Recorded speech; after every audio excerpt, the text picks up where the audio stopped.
Kyaddaaki Honorable Shamim Malende akomyewo mu ggwanga ebibuuzo bibadde bingi nga tuwulira baamuwamba yabuzibwawo ebibuuzo bibadde bingi nnyo naye ansanga ntini naye Kyaddaaki naye nga babadde batugambako nti yagenda okufuna obujjanjabi era amawulire ago gayitingana naye nga abantu tebakkiriza nga twebuuza kubanga nga tulaba tufiiriddwa biki bibaddewo naye nga tulaba yadde message tulaba ki nga omuntu alina okutya netuuka n'okwebuuza yabange talina muntu amulwaningira wakiri Facebook page asobola okuba nga ateekayo yadde obubaka obukungubagira abafudde naye mukama mulungi akomyewo wabula mukomawo omugambo gutandise okuba nga gupolooka abantu batandise okuba nga bakisala nti abadde atayiminga budde bw'okusoyalinga ine nti kati alabye okusoyalinga ine kutuuse akomyewo asoyalinge ataddeyo bigambo by'abantu naye nga kyo amawulire amalungi gali nti akomyewo nga mulamu yamanyi oba fiiringa atya niffe tumulabye nti alabika mulamu era nga ali mu mbeera nnungi okuddamu okusaavinga Abannayuganda. Awo nga tuvuddewo omwana mulenzi Rain ne Nina Rose bayingidde studio ne bafuna akayimba ke bayise Helena. Oluyimba luno tribute song ya late Honorable Helen Nakimuli eyatuva ku maaso era nga mu luyimba luno Rain agezako ku explaining obulumi bwawulira okuba nga yaviibwako mukwano gwe. Abantu basala ekigambo sijja kugenda yeeyo katugende mu kayimba.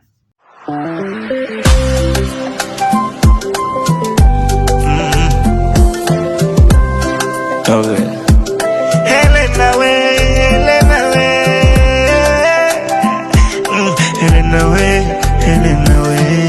Well, it's Steve Gander Pro. Nakimuli, yekwe mumuli. Etalale kalangala. Helena way. Holy wala naye kumitima kwe wasigala. Nakimuli, yekwe mumuli. Etalale kalangala. Bambi Helena way. Holy wala naye kumutima kwe wasigala. Kafana niko kena sigaza. Bindi nina linsuwira. Kwa wange kwe nali nesiga. Omubaka we nali nasengeka. Nabuwa nina kwe nasindika. Yatuka leti yakeliwa. Mu bisenge by'obuyinza zikizamu efugira nasanga kitangala. Kimuli kyekalangala Nakimuli olitale laga essanyu. Nakimuli omwagalwa omutima gwange gukubira kwemanya. Ebigambo bye yasengeka natuuka leti nakelewa. Nakimuli yekwe mumuli. Etalale kalangala. Helena way. Oli wala naye kumitima kwe wasigala. Nakimuli yekwe mumuli. Etalale kalangala. Bambi Helena way. Oli wala naye kumutima kwe wasigala.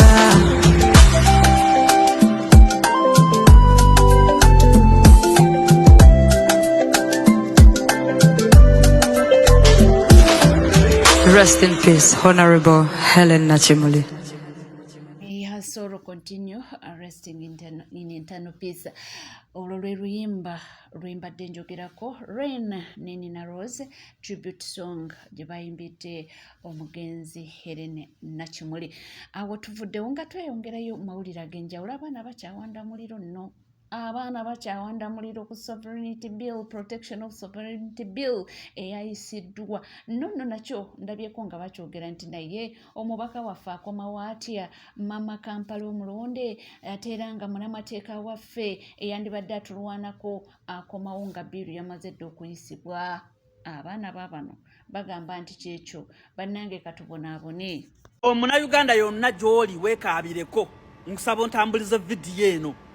Anti mwagamba temwategeera kigambo protecting the game kyekyali kitegeeza kaakati mutandise okitegeera. Akabaka weeyolera essaawa yonna kakuluma enteegateega. Bajjajjaffe mukombooza ne mwatukomboolezaamu bano temwalaba wala mutera okulaba ewala naye temwalaba nti abantu bwe muli mu kusembeza bagenda kutuuka kaseera batufuule emmomboze mu nsi yaffe. Bajjajjaffe mulengerera wala ne ku luno temwakiraba nti abantu bemuli mu kusembeza bagenda kutuuka batwefuulire batufuukire olukokobe. Mwami Museveni gwe bajjajjaffe abaakufiiririra Luweero nga n'obuwanga bukyaliyo, bajjajjaffe abaakuliisa nga baagala okukutta ne bakukuuma, bajjajjaffe abaalwana ne bakuula n'amannyo ojje mbukulembeze, gye gwe ayagala okufuula abazzukulu be babajjajjaffe, ffe abazzukulu otufuule emmomboze. Mbu bwe nfulumaawo mu Uganda mba sikyali munnayuganda, mbu sikkirizibwa kusindika ssente zigenda zirabirire maama wange omulwadde, mbu sikkirizibwa kusindika ssente zigenda ziwerere omwana wange, nga mu Uganda mwagitulemesa nga temuli mirimu. Museveni teyandibadde ggwe. Museveni bino byonna obikoze naye obikoze leeti.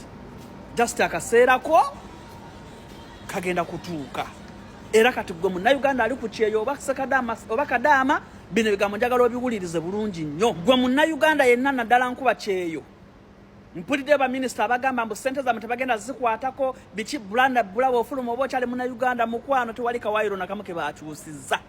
Mwami Museveni tasobola kuleeta tteeka lifaananako bwe lityo nga teligenda kunyigiriza munnayuganda. Gwe njagala okimanye ogenda kusindika akasenteko kamale wiiki nnamba nga simanya bakaapuluvinga okugwa ku akawunti yo. Nze nkubuulidde bannayuganda mbakubira omulanga sharinga vidiyo eno. Bwe tufunanga aka chance akalonda omunansi azini munansi bannange tetuddamu kazanyisa mulonanga munansi. Mubalabye abagwira kye batufudde mmomboze ku butaka bw'abajjajjaffe. Tuli bagwira essaawa eno. Naffe aboogera ennyo n'ebibonerezo mwabiwulidde. Mbu kasita oyogera ennyo nga kisimanya kikuba gavumenti kusiba simanya myaka 10 oba biliyoni nnamba. Tujja kiwulira omukulembeze His Excellency Robert Kyagulanyi Ssentamu yatugamba tujja gifundamu. Uganda nnene naye tugenda gifundamu. Ng'okugifuluma kwenyigiriza. Kati awo mwabagamba nga tova ku main jajja we are protecting the gain, ekyo kye bayita protecting the gain. Obo badde tokimanyi kyekyo. Mulaba musajja kufuga myaka 4 talina yadde ekizimbe kyazimbye mu ggwanga. Ekyo kye bayita protecting the gain. Kati mulindeeko ekijja n'omukka bagenda kuguteekako etteeka, n'okwegatta bagenda kukuteekako etteeka, n'okufa Mwami Museveni ajja kukuteekako etteeka.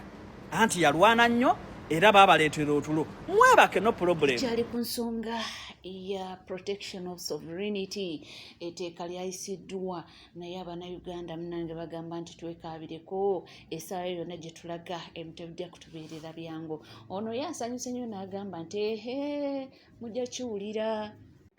Kati sovereignty bill eyise kati tuli bagwira mu nsi eyaffe kyokka nga n'atufuga tetumanyi oba Munnayuganda.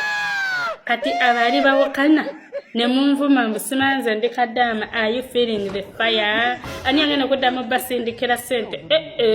Liise fena tugenda gifundamu. Ate bya NRM babisasula miliyoni 10 badde osuubira ki? Era badde balina oliisa Munaya Kasimbi kabadde kaayita babaako miliyoni 2 kati badde balina okujja bayise etteeka miliyoni 8 bazibawe nga bava mu palamenti. Kati gwe badde osuubira ki gwe? Omunnayuganda talina na kyofuna tukanga owagira NRM. Muli mu mbeera ati babano twabimanyire ebyetunyigiriza naye kati mwaba NRM, how are you feeling? Simwe abasabiriza ng'obukoko. Kati mugenda kujjawo akasente mugende wa NRM bawa akasimbi jukireza mwe bazigabidde ababa. Kati mwe abasabiriza ne mulekana bakasuku. Are you feeling the heat? Ate twagala bayise n'etteeka eritakkiriza Munnayuganda ali bweru okulaba views zammwe. Mwe bakasuku tulekera okulaba YouTube zammwe. Mwena bali Uganda nga tetubiraba. Fenna tubeere mu internet blackout. Ositegeera mugenda gifundamu, fenna tugenda gifundamu. Kati abanaddiini mbatumiddeko mujje baleko bassebo. Omusimbi gugenda vaawa mwasaba akamotoka ne musaba SFC bakuume. Kati how are you feeling? Ng'omusimbi tegukyajja. Nange nabagamba ligenda yita ne muwakana ne munvuma ne mugamba ndi musiru economics sigiraba. Ani yakugamba nti Museveni ebyabiraba? yafa kimu kyayagala kiyite mujja kakasa nti tuli mu dictatorial regime tuli mu regime eri bruto mukama abankuumi nga tukyeyongerayo mu mawulire ag'enjawulo ono yavuddeyo n'ategeeza n'agamba nti nga tukyakaabira eyo sovereignty jjukira tubadde tukyabanja DR forms n'olunaku olwaleero tukyabanja oba nkugambe nti abantu bakyabanja bannayuganda bakyabanja DRS form ate ne bijja bino ebya sovereignty byona avuddeyo n'agamba nti katutematemeremu atunnyonnyole clauses ze bagjeemu oba oliawo mbu tuyinza otegeera. Parliament emaze neeyisa sovereignty ebbago lya protection of sovereignty bill wakati mu bukuumi obungi n'okuwakanyizibwa okungi okuva eri aba opposition. Wabula ebbago lino nga Parliament eriyisa bayina bingi bye bakyusiza, bayina clauses nyingi ze bakyusizaamu ng'ovudde ku biri bye twajjanga tuwulira ebyalinga bisinga okkaayanya ennyo abantu mu byaddala era ne babaako n'engeri gye batwistinzeemu ne babaako ebipya bye bateekamu ebipya ne babijjamu. Kati ebimu ku byo ngenda kubibawa wano naye nga kino kyaddirira abantu okkuba enduulu okuva obwakabaka bwa Buganda, Governor Bank of Uganda, madiini ag'enjawulo, abantu ssekinnoomu, abantu abamanyi ku byenfuna, otunuulira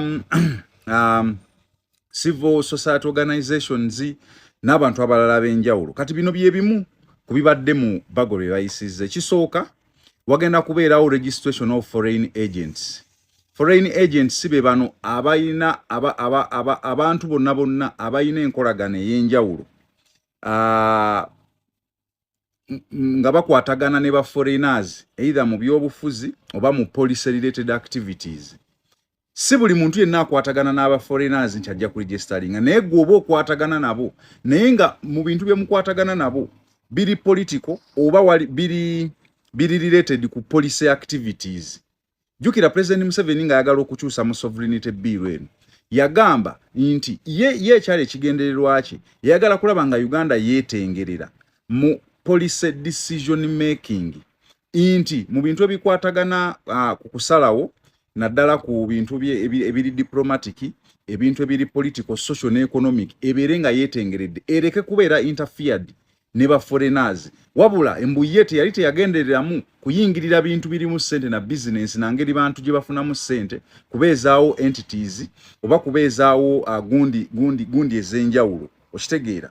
Kati ye n'agamba nti ekyo bakikyuseemu abantu ba agent ba foreigners oba abantu abagenda okukoleranga ba foreigners naye nga babakolera ku nsonga za police activities oba nsonga za byabufuzi baba registeringa era tubeere nga tubamanyi nti gwe olina bw'okwatagana n'abo abazungu naye mukwatagana mu nsonga za byabufuzi naye obeera olisivinga ssente bw'obeere ng'oliko limiti eyo limiti emiliyoni 200 ejja kukolanga kwabo bokka.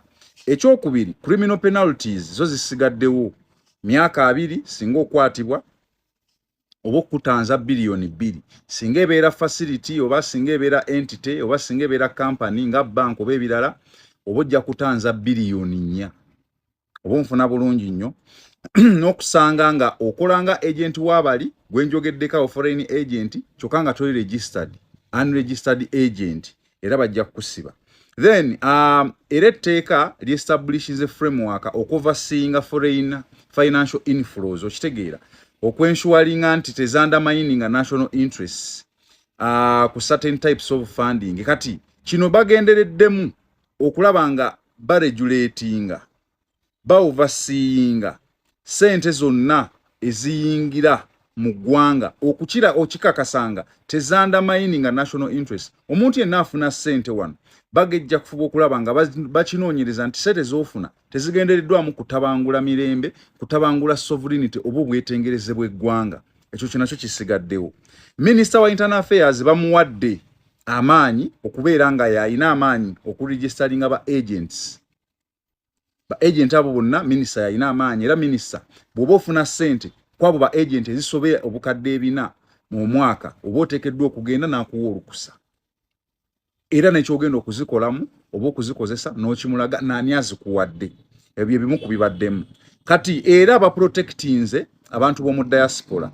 Ba citizen be Uganda jjukira wali emabega babadde bagamba gwe kasooli nnyo n'ofuluma Uganda oba ofuuse mu gwira bakijjeewo actually kibadde mu clause 1 ndowooza ne bagamba nedda muntu yenna muna Uganda ne wafuluma ajja kusigala nga muna Uganda ate okkirizibwa okusindika ssente nga bw'oyagala kasitoba ze bayita remittances tojja kubeera foreign agent abamu basindika ssente nga za kusoma abalala za bujjanjabi abalala basindika nga za kukozesa waka abalala basindika nga za investment abalala basindika nga za development kumuzimbira mayumba na biki bagambye zo tebazirinaako buzibu abantu bazisindike nga bwe bakola ki nga bwe bayagala then bw'otunuulira waneeno mu clauses ze bakyusizaamu nagambye clause 1 originally ebadde egamba Munnayuganda yenna ali eweeru wa Uganda si abeera foreigner then ne bajja amendinga ne bagamba nti abantu Bannayuganda bali mu diaspora si ba foreigner era ba protecting citizenship yaabwe right of citizenship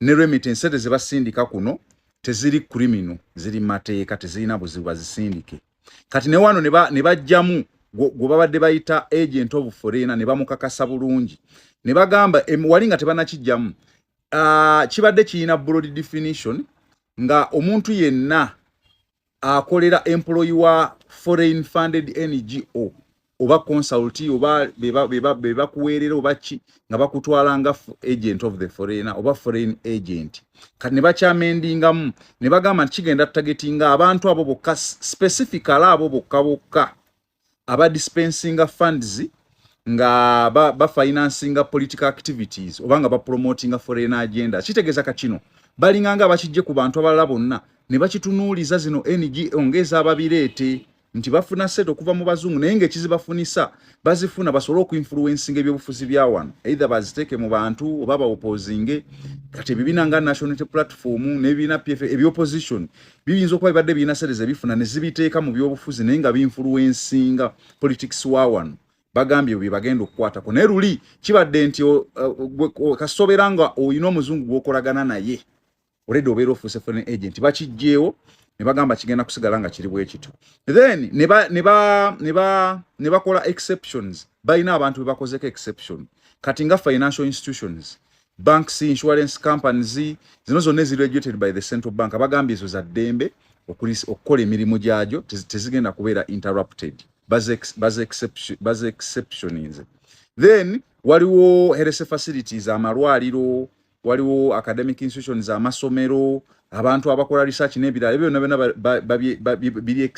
biri exempted babijjeemu bagambye abikole bireceiving essente bikolagane n'abazungu abe byagala kubanga byolede biina ne gundi za government biina sectors za government ezibiri restricting then waliwo religious bodies abasiraamu abakatuliki abaorthodox aba-Seventh Day abakristaayo bajja kulisigala nga bareceiving sente no bali exempted mu tteeka lino tebaliimu bwana bo beekubira omulanga ate ejjukira bafuna nnyo sente ne baweerera abaana ne bazimba emizikiti ne bakola ki ne balabira aba orphans bagambye basigale nga bafuna sente abayala teziriiko limiti tebalina buzibu bwonna economic inflows kyoyinza okuyita foreign direct investment FDI nti abantu basindika sente wano zikole investment ezo nazo tezirinaako buzibu nga zikakasiddwa nti zijja wano mu investment Bachayina bayindi bani muntu aliye yayina abaganda be basindika sente wano ba family yenga za investment ezo nazo bagambe tebazirinaako buzibu okitegeera era humanitarian aid USAID zino bazza sirimu zino zaaki ezo nazo nabazijjeeko tezirina buzibu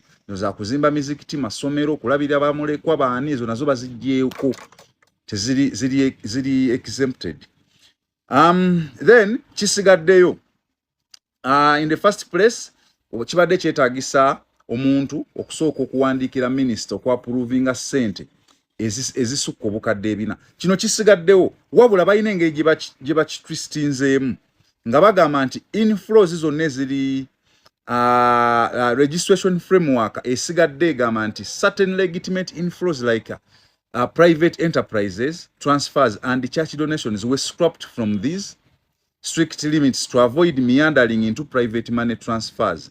Ezo nazo zivuddewo. Kakati the bill was reworked to concentrate strictly on the sovereignty of policy decision making. Nti bali mu bya policy bali mu bya bukulembeze bya bufuzi. Tebiri mu sente ekire nti sente zijja mu bantu abagenda okuinfluencing ebyobufuzi ze baliko sovereignty zeeriko oba nkinyonyodde bulungi batutemeddemu fe abatamanyi olufuutifuuti tutegeere obulungi etteeka lino lijja kuba byafectinga baani lijja kuba baani bakugambye nti obusente obutonotono olina baganda bo bakusindikira busente okuva emitala w'amayanja ezo tebazirinaako obuzibu naye ndowooza nga bw'agambye abyogedde mu Luganda siraba lwaki mbiddeŋŋana tuli ku NCK TV teweerabira kubanga osubscribinga ringinga that notification bell sharinga likinga ebisigadde butereevu tujja kweyongerayo kubanga tukuweereza era tujja kweyongerayo kubanga tukutuusaako byonna nga bwe bitambula ebigenda mu maaso neno mu ggwanga Uganda